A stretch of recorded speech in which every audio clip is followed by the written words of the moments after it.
Well, if you didn't think the Jets could get any worse, they have. They took their 0-6 record across the pond to London to play the Broncos, and it was a disgrace. A disgrace that could have set offensive football back, 20 years. We'll talk about it right here on Locked Up Sports. I'm Bob Walters. This is Locked Up Sports NFL Football Sunday. What's up, everybody? What's up? Welcome to the show. Bob Walters here. Locked Up Sports. Don't forget, rate, review, and subscribe. Thank you for watching. Thank you for listening. If you are watching on YouTube, don't forget to subscribe to our channel so you never miss anything. When anything new comes out, you get it and you know what's there and you can watch it and listen to it. If you're listening to it on one of the podcast channels or outlets that we are on, which is basically all of them, well, then make sure you subscribe and leave us a review if you're on Apple Podcasts or if you're on Spotify listening there. So, listen, the Jets... It's gotten worse. Somehow, some way it got worse. 0-6 now. It's a complete disaster. The offense can't do anything. I mean, the quarterback can't play. The coach can't coach. The offensive line can't block anybody. They gave up 9 sacks today. They had a total of negative 10 passing yards. They had 82 total yards. They rushed for 92 yards. They averaged at 1.4 yards per play. I mean, this was one of the worst offensive performances you will ever see, ever. The fact that it wasn't 45-11 is somewhat of a testament to the Jets defense, but it's also, Denver did not exactly play a great game today. The Jets had a turnover in the first. They got their first turnover of the season on the first drive, and you think, okay, maybe something here, right? Nothing. I mean, they can't have. It's like they don't throw the ball forward. They set passing back 20 years in this game today. And Aaron Glenn, I'm sorry. Aaron Glenn is not the coach. He can't be the coach. He clearly has shown you now after 6 games, and I know it's only 6 games, and you don't want to judge a coach after just, in their first season. Not even halfway done with it. But he's finished. And I think Brett told you here earlier this week that he thinks Aaron Glenn, no way he can get fired, nothing he can do. I think I'd fire him right now. Because not only did you see that game, which was just, I mean, terrible, putrid.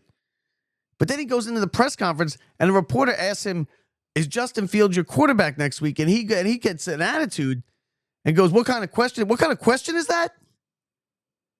That is the first question that's going to be asked by any reporter that's been on a high school newspaper that's interviewing after that game. And it shouldn't be like, is this guy going to be your quarterback? How is this guy possibly your quarterback? How could you possibly watch that game and say, I'm going to go with Justin Fields, who was 9 for 17, 45 yards, and had a passer rating of 58.7 and was sacked 9 times? Because at least 6 of the sacks were Justin Fields' fault. He's got happy feet back there. He holds the ball way too long. He's got no internal clock. Listen, if you're a quarterback in the NFL, you got to go, when you drop back to pass, you have an internal clock that goes 1,000, 2,000, 3,000. And when it hits 4,000, you better have that ball in the air. And if you don't, well, then you're in trouble. And he's running around like an idiot out there, like a chicken with his head cut off. And it's amazing that he hasn't gotten hurt yet. He gets sacked at just in every big spot. And the Jets defense, it played okay today. But I don't want to hear it because when the Jets had a chance to stop them, to stop Denver, and actually get a win. And could you imagine if the Jets won this game today? Because they were pretty close. Could you imagine what Denver would be saying if the Jets hit a field goal and won 14-13? Now, the reason they didn't is partly because some of the last 5 minutes is one of the worst coached 5 minutes in NFL history.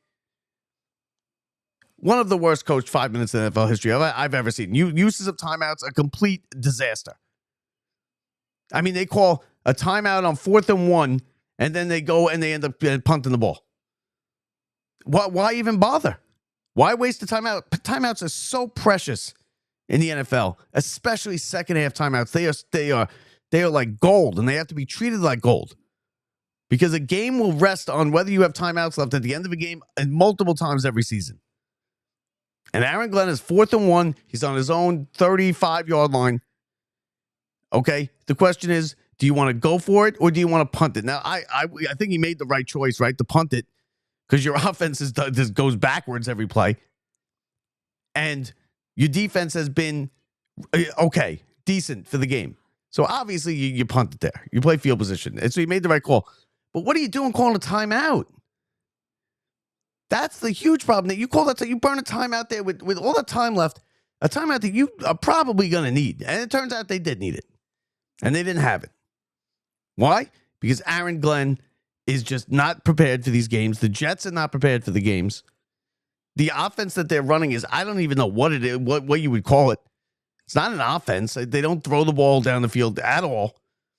The wide receivers now are starting to get a little fed up with it. You can see that. You can see Wilson, when they called the timeout, coming off the field and screaming and yelling at Glenn. He's clearly lost the team. He's clearly lost the locker room. I mean, when you have a game where somehow, again, like I said, it's a miracle that they lost by 2 points. They got that safety, which put them in the lead 11-10. This is one of the worst games. London gets the worst games. Even if it's two good teams, a lot of times the game is just terrible. I don't know how they're growing football over in London by playing these games over there, because they are just terrible. 9 out of every 10 games in London are just a complete terrible snooze fest. But when you send over a team like the Jets and they get 82 total yards, -10 passing yards, 92 rushing yards, they get 8 first downs. It was like it was basically the third quarter, but before the Jets got a first down. They were 2 for 15 on third downs. 2 for 15. And Fields getting sacked is he sits back there and you could just see it coming a mile away. He had somewhat decent protection on a lot of those sacks. He sits there, and there's no bell going off in his head. There's got to be a bell going off in your head. If you're a quarterback, when you hit 4 seconds, you gotta get that ball out. And he's sitting there, still looking, still scanning the field. He can't read the defenses. He doesn't throw accurate passes. He's got a 57% accuracy. He can't read the zones. He throws to the wrong guy. He doesn't check it down. He zones in on one receiver. He's covered. Then he doesn't know what to do, and he panics, and he runs around, and he gets sacked for losses. On that last drive, he got sacked in not only the last 2 plays, on 3rd down and 4th down, that were both, what are you doing holding the ball? But on the 2 plays before that, he got sacked on a huge play. They were right there at field goal range. And he's right there at field goal range. It would have been about a 56-yarder. He gets sacked. They get the yards back. But then at 4th and 8, they weren't going to get 8 yards. The longest pass they had all day was 11 yards, and it was a dump off that was ran for 9 yards. And then when you have the ball, 57-yard field goal in the NFL in 2025, 2026 is not an impossible kick. You have to have a kicker that can get the ball 57 yards in the air to the goalposts. It sounds long, and we're all kind of tuned into having it be wrong, and we're all just we've known forever 50 plus is long field goal. 56 is not the longest thing anymore. If you're an NFL kicker, you have to be able to make 56. And when the game's on the line, to not send them out there, to send your offense out there when you have 82 yards offense total, and you've done nothing with the ball, to not send your kicker out to kick a 56-yard field goal and go for it and think you're going to get it is just the dumbest thing I've seen. The play calling is just, what are you doing? The Jets have the ball in their own end of the field. They're driving. Well, they're trying to drive to get a field goal. There's 3 minutes. They just run. I mean, they gave up on the pass. The Jets basically said, we can't pass it. We gave up on the pass. And then after the game, so he gave up on the pass basically the last drive. Decided we can only move the ball running it. So we're just going to run it. Fair. Okay. Not a terrible decision. So he clearly, Justin Fields bust. And he knew it. And then he gets into the press conference and the reporter says, is Justin Fields your quarterback for the next game, next week? And his answer is, what kind of question is that? That is the question that has to be asked by any reporter with any type of credibility is going to ask that first question. And the fact that he didn't come out and say, I don't think he's going to be I don't think he's going to be anybody's quarterback ever. I mean, this guy stinks. He does nothing right back there. He has a little bit of speed, and that is it. He does nothing right as far as the quarterback position goes. Can't read the defense. Can't throw the ball. Can't throw the accuracy. Gets sacked. Holds on to it too long. Just a complete disaster. And the fact that you are not even considering Tyrod Taylor to come in and be your quarterback is absurd. You have a good quarterback. You have a good backup quarterback. Tyrod Taylor is one of the better backup quarterbacks in the NFL. And if he could just stay healthy, he would have had a good long career as a starter with somewhere. But he can't stay healthy. But that's a whole nother deal. If Justin Fields starts this, I mean, if you're going to go forward with Justin Fields as your quarterback after this performance at 0-6, what are you doing? Why even bother? He said that in the first press conference of his, after he got hired, he got to that podium. He sat there with the owner and the owner's kids and Woody Johnson and the Johnson family. And he said, I want to put together a team. I want to put a Jets team on the field that the fans can be proud of. There is nobody that is a fan of football anywhere that can be proud of what happened today with the offense and the Jets. And if you're Denver, you're taking a big deep breath. Because if you lost this game, giving up -10 passing yards and sacking the quarterback 9 times and 82 total yards, if the Jets somehow sent their kicker out there and he hit a 56-yarder, well, I mean, I don't know what you say in there if you're Sean Payton. I don't know how you answer the questions. They got lucky. They survived it. 13-11. But if you're going to have this guy go out there who was 9 for 17 for 45 yards, I've seen middle school quarterbacks with better numbers than Justin Fields had today. Middle school. And they don't throw it in middle school. 9 for 17, 45 yards. The Jets had -10 passing yards. They scored 11 points, 3 field goals, and a safety. Nowhere near the end zone. They get a turnover on the first drive, and you think, okay, we're okay. And they go 3 and out, and then they kick a field goal.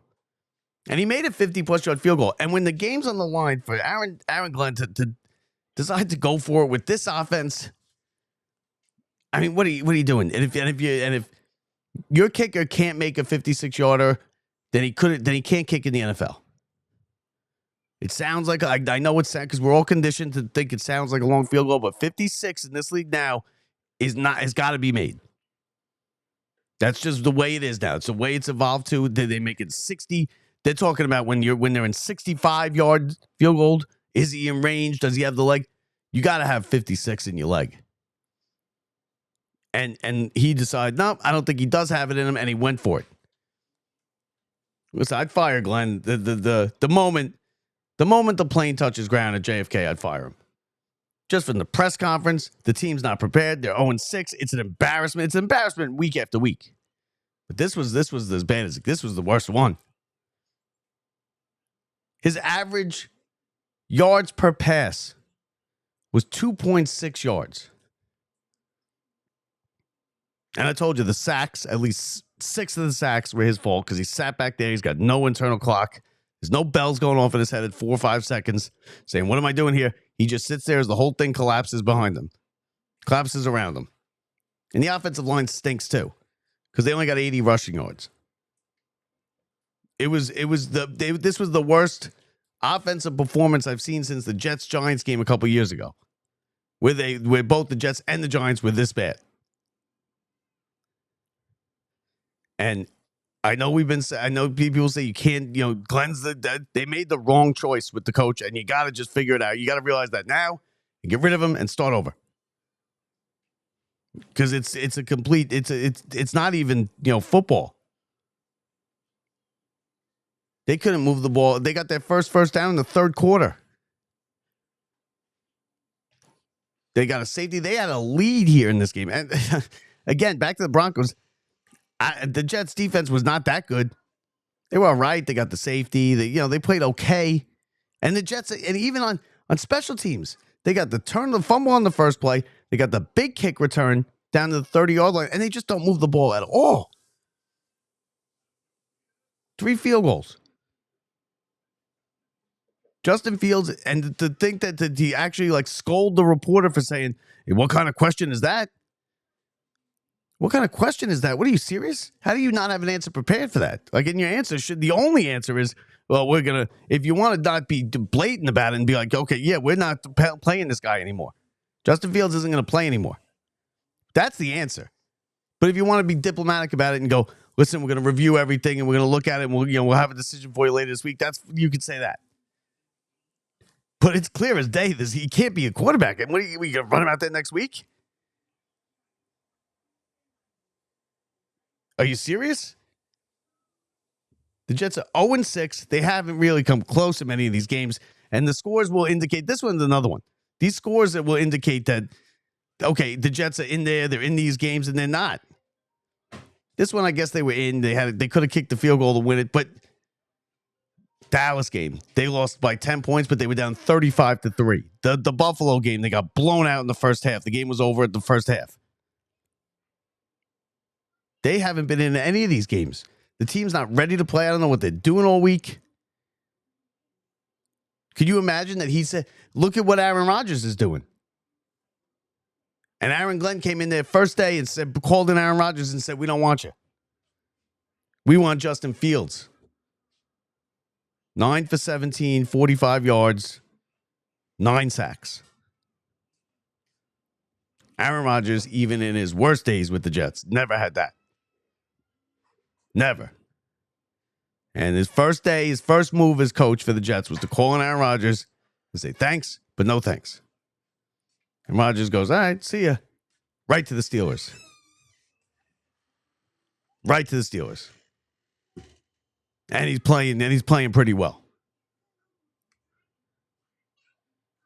So, I mean, it's just an embarrassment. It's another embarrassment in a long list of embarrassments for the Jets in a long list of years for the Jets. And this one might be the worst.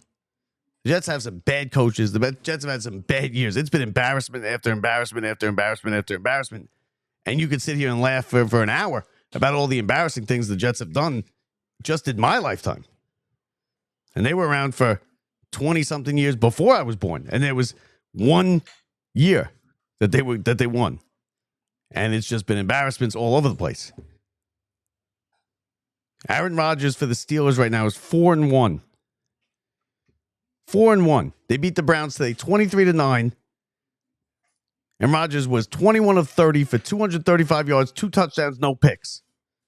Justin Fields was 9 for 17 for 45 yards, 9 sacks. A QB rating of 52. Average passing yards, 2.6 a play. And Aaron Glenn called Aaron. First thing he did as Jets coach, very first thing, get Aaron Rodgers in here. No thanks. We don't want you. 4-1, 21 of 30, 235, 2 touchdowns. Solid decision. First decision he makes as the coach. The first decision. A complete disaster. The Jets lose 13-11. I told you 2 weeks ago that Glenn wasn't the guy, that they made the wrong choice. I would have went with Rex. Would it be any better? It would definitely be better than this. Can't be worse than this. Can't be worse. But that's what I thought last week or 2 weeks ago when they played the Cowboys 35-3. You said can't be worse, right? Can't be worse. Well, they somehow outdid it. And I'm sure that the Jets will somehow outdo it in the upcoming weeks. Whoever the coach is. With a big win today over the Cowboys. Jets got blown. Jets were down 35-3 to the Cowboys in the first half. Good luck. And then the Bengals after that. And then Panthers, Bengals. Then the Browns at home. Then in New England, Ravens, and then home to the Falcons. The only game the Jets could possibly win there is the Ravens because they're in just as dire straits with their quarterback situation as the Jets are. They scored 3 points today. They lost 17-3. But the Ravens are still a better team. And the Jets need to... This guy, listen, Aaron Glenn, he might be a nice guy. He might be. But he's not it. He's not the coach. We're 6 weeks into the thing, and he's lost the locker room. He's embarrassed the fan base. He's embarrassed the franchise. He does nothing but tell you, not the same old Jets. One thing we're not going to be is the same old Jets. You're right. They're worse than the same old Jets. They're worse. Somehow, they're worse. And it's hard to be worse than the same old Jets. And he did it. He figured it out. And he's lying to you. And his offensive coordinator doesn't call. They don't know how to run an offense. There's nothing. It's the most vanilla offense you could possibly have, and they still can't run it right. And I'll tell you what, the Broncos are lucky they won today, because I don't know how you go back home. I don't know how you go anywhere if you lose this game with this offense against this offense to this team today. I don't know how you Sean Payton and you bring that back home to the States and to Denver. Just a disaster.